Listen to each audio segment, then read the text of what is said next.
이스라엘 백성들은 엘림에서 만족할 만큼의 안식을 누렸습니다. 하지만 엘림은 가나안 땅과 비교할 수 없는 곳입니다. 아쉬울지라도 떠나야 하는 것이지요. 그러나 우리는 자주 부족함 없는 엘림을 벗어나기를 싫어합니다. 그 자리에 눌러 앉기를 원하지요. 베드로가 변화산에서 그랬던 것처럼 말입니다. 하나님이 주신 비전이 아니라 당장의 쉼과 풍족함에 만족해 주저앉으면 가나안 땅에는 영원히 갈 수 없게 되는 것입니다. 이스라엘 백성이 엘림을 떠나 광야에 접어들자 또다시 마음이 팍팍해졌습니다. 엘림을 떠난 지 얼마가 지났는지 모르지만 또다시 모세와 아론을 향하여 원망을 쏟아내지요. 이번에는 양식 때문입니다. 물론 양식이 부족한 것은 심각한 문제입니다. 그러나 중요한 것은 이 문제에 대한 반응이지요. 이스라엘 백성이 보여준 반응은 원망이었습니다. 그러나 백날 원망해봐야 상황은 바뀌지 않지요.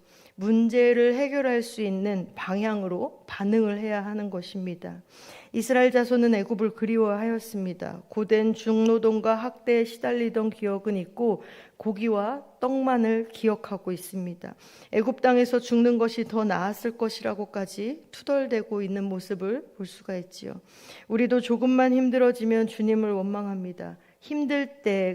힘들어도 옛날이 나았다고 불평할 때가 있지요.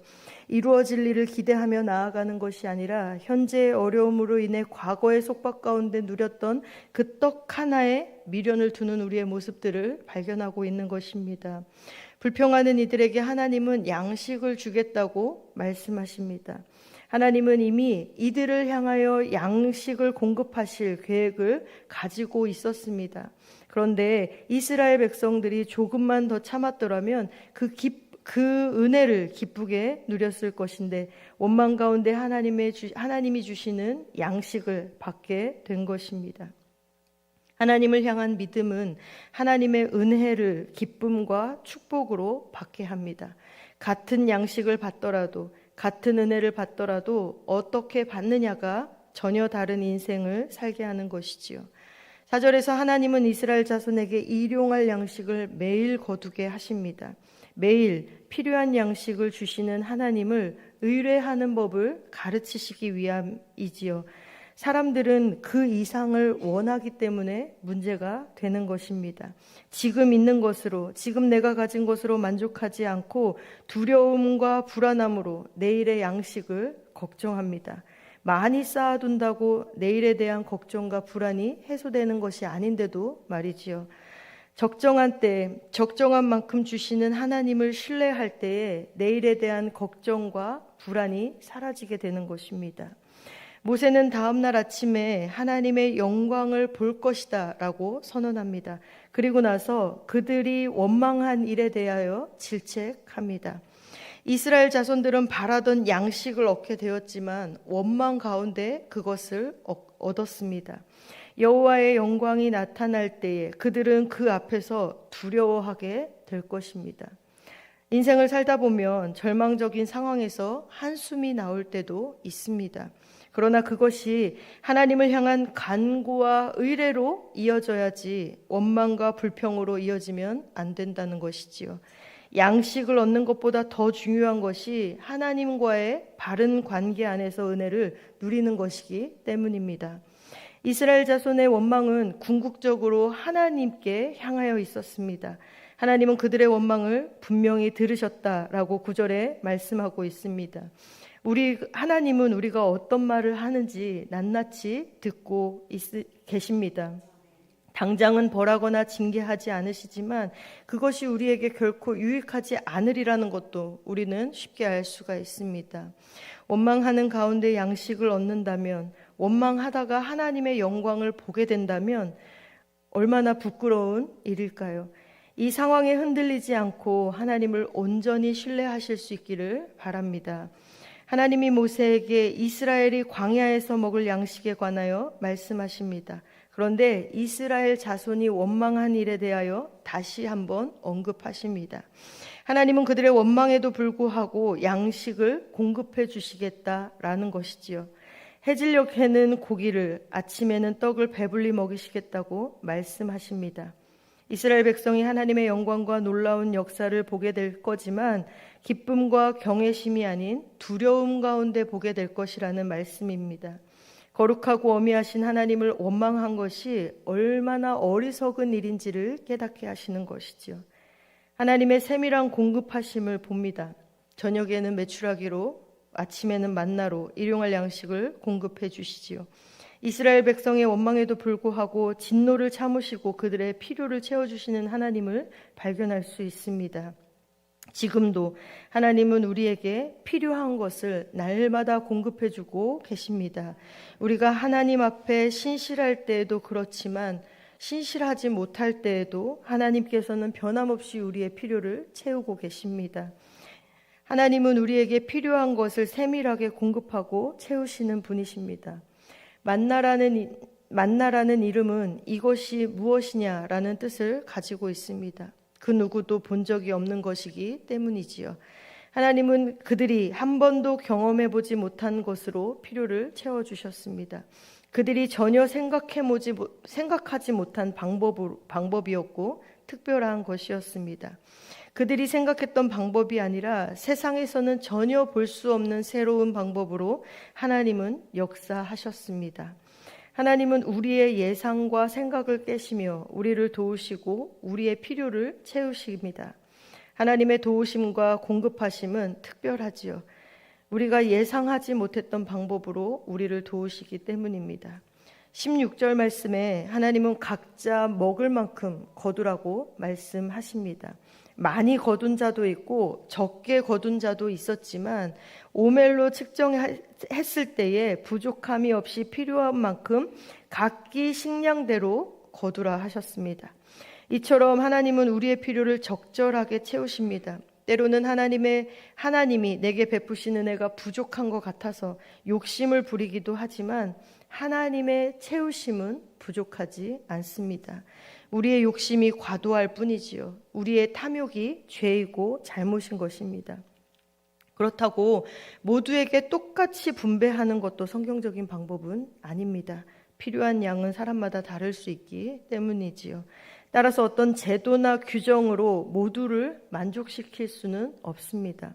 오직 각 사람의 필요를 아시고 부족함 없이 채우시는 하나님이 온전한 공급을 가능케 하시는 분이심을 믿으실 수 있기를 바랍니다. 하나님은 장막에 있는 자들, 곧 부양해야 하는 가족들 것까지 거두라고 말씀하십니다. 하나님의 은혜는 나 혼자 누리는 것이 아님을 기억해야 합니다. 나눔이 필요합니다. 언제든 우리 주변에는 돌봐야 할 사람들이 있습니다. 내가 땀 흘려 거둔 것으로 주변 사람들을 돌보는 것을 불편하게 여기지 말고 마땅하게 여겨야 하는 것입니다. 모든 것이 하나님의 은혜이고 하나님께서 베풀어 주신 감사이기 때문입니다. 만나는 다음날 아침까지 남겨두어서는 안 된다고 19절에서 이야기합니다. 날마다 하나님을 철저히 의뢰하며 순종하는 법을 가르쳐 주시기 위한 것입니다. 그런데 하나님의 말씀을 경홀히 여기고 만나를 아침까지 남겨두는 이들이 있었습니다. 남은 것에서는 벌레가 생기고 냄새가 났습니다. 불순종이지요. 불순종은 하나님을 온전히 믿지 않고 그분의 말씀을 가볍게 여기는 것에서 출발합니다. 그래서 우리는 여유가 있을 때 오히려 하나님과 멀어지기도 합니다. 만나 규례의 교훈을 통해서 하나님을 온전히 의지하고 신뢰하실 수 있기를 바랍니다. 만나는 아침 이슬이 마른 후에 나타나 햇볕이 뜨겁게 쬐면 쓰러져 버립니다. 이는 광야의 삶이 하나님이 날마다 공급하시는 은혜에 의해서 이루어지고 있음을 보여주는 것입니다. 현대인들은 장래의 삶을 위하여 어떻게든 재산을 많이 축적하려고 합니다. 그러다 보면 무리수를 둘 수 있고 욕심을 부리게 되는 것이지요. 그러나 하나님이 쓰러지게 하시면 언제든지 사라질 수 있는 것이 우리가 가진 것들입니다. 하나님은 만나를 매일 필요한 만큼 거두시지만 여섯째 날에는 안식일을 위하여 2배로 거두라고 말씀하십니다. 이는 만나가 하나님께서 특별히 공급하시는 것을 보여주는 것입니다. 만나의 부패도 하나님의 철저한 통치 아래에 있었습니다. 우리의 삶의 작은 것까지 하나님이 주관하십니다. 그렇기 때문에 하나님을 철저히 의지하고 의뢰하실 수 있기를 바라고, 우리의 작은 것까지도, 작은 것 하나까지도 하나님께 맡겨야 합니다. 모든 것이 하나님의 손에 있음을 믿는다면 담대히 결단할 수 있어야 하는 것이지요. 하나님은 안식일을 온전히 지킬 수 있도록 미리 준비하라 말씀하십니다. 안식일을 거룩히 지키는 것을 위해서는 다짐하고 결단하는 것도 중요하지만 실질적인 면을 준비하는 것도 중요합니다. 우리가 주일에 하나님과의 깊은 만남을 갖기 위해서는 처리해야 될 일도 있고 마무리해야 할 것도 있습니다. 필요한 것들을 미리 준비해 놓아야 하기도 합니다. 그래야 다른 것에 마음을 뺏기지 않고 온전히 하나님께만 집중할 수 있고 예배할 수 있기 때문이지요. 하나님께서는 안식일에는 만나가 없다고 분명히 말씀하셨습니다. 그럼에도 불구하고 안식일에 거두러 나갔다가 얻지 못하는 이들도 있었습니다. 20절에는 만나를 다음 날까지 남겨두는 탐욕이 있었는데, 여기에는 안식일을 대비해 준비하지 않은 어리석음과 게으름이 나타나고 있는 것입니다. 둘 다 하나님의 말씀을 가벼이 여기고 허투루 생각한 것이지요. 말씀을 읽는다고 자처하는 사람들 중에도 말씀을 삶의 절대지표로 삼지 않는 사람들이 있습니다. 그러나 말씀을 귀하게 여긴다면 우리의 삶으로 증명하며 살아내야 하는 것입니다. 28절에 하나님은 어느 때까지 너희가 내 계명과 율법을 지키지 아니하려느냐 하고 책망하십니다. 그리고는 29절에서 다시 한번 안식일에 관련된 만나 규정을 명하고 계시지요. 하나님은 우리가 안식일에 쉬기를 원하십니다. 우리는 종종 하나님이 평안과 안식을 허락하셨음에도 불구하고 불안과 걱정에 휩싸여서 안식하지 못하는 어리석음을 범하고 있습니다. 하나님이 이 모든 것을 관할하고 계심을 믿어야 참된 안식을 누릴 수 있게 되는 것이지요. 하나님은 만나 한 오멜을 항아리에 담아 후손을 위해 대대로 간수하게 하십니다. 특별히 증거판 앞에 두어 보관하게 하시지요. 하나님이 광야에서 40년간 이스라엘 백성들을 먹이신 것을 기억하게 하기 위해서였습니다. 우리가 받은 은혜를 잊지 않고 대대로 전수해야 합니다. 우리가 하나님께 어떤 특별한 은혜를 받으며 살았는지 결코 잊지 않아야 한다는 것이지요. 매일 하늘에서 내리는 만나가 하나님의 주권 하에 있었던 것처럼 우리가 당연히 누리는 것도 하나님의 손 안에 있음을 믿어야 합니다. 하나님이 흔드시기로 작정하시면 모든 것이 무너질 수 있습니다. 하나님은 만나 항아리를 통하여 하나님이 그들에게 공급하신 모든 것을 주관하는 분이심을 잊지 말라고 말씀하십니다. 우리 또한 날마다 하나님이 공급하시는 것으로 살아감을 인정하고 감사할 수 있어야 합니다. 그것이 하루하루 우리에게 주어진 삶의 축복입니다.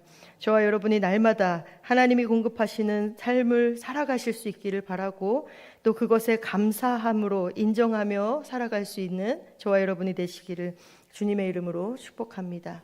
기도하겠습니다. 전능하신 하나님, 우리가 한 번도 경험해 보지 못한 방법으로, 세상에서 전혀 볼 수 없는 방법으로 하나님의 신실하심을 나타내시며 역사를 써내려 가시는 하나님의 도우심과 공급하심을 경험합니다. 각 사람의 필요를 아시고 부족함 없이 채우시는 하나님이 온전한 공급을 이루시는 분이심을 믿고 고백하게 하옵소서. 하늘에서 내리는 만나가 하나님의 주권 하에 있었듯이 우리가 누리는 모든 것도 하나님의 손에 있음을 고백합니다. 우리의 모든 삶을 주관하시는 하나님을 인정하게 하시고 하루하루 공급해 주시는 삶으로 감사하며 살아갈 수 있도록 인도하여 주옵소서. 하나님, 이 시간 마음과 생각과 육신의 질병으로 고통 중에 있는 성도들을 기억하여 주옵소서. 긍휼과 자비로 함께하여 주시고 치료하시는 하나님의 전능하시고 강한 손을 붙들게 하여 주옵소서. 모든 것을 주관하시는 하나님께 나아오게 하시고 모든 곳을 공급받게 하시고 그 하나님을 인정하며 순복하는 믿음으로 나아갈 수 있도록 주여 역사하여 주옵소서. 이 시간 정성을 다하여 1,000번째의 예물과 감사의 예물을 하나님께 드립니다. 받은 은혜와 사랑에 감사하여서 마음의 소원을 담아 드리는 귀한 예물을 기쁘게 받으시고 하나님의 공급하시고 돌보시는 세상이 알 수 없는 우리만 아는 은혜를 더욱더 누리며 살아갈 수 있도록 주님 역사하여 주옵소서. 감사드리며 예수님의 이름으로 기도합니다. 아멘.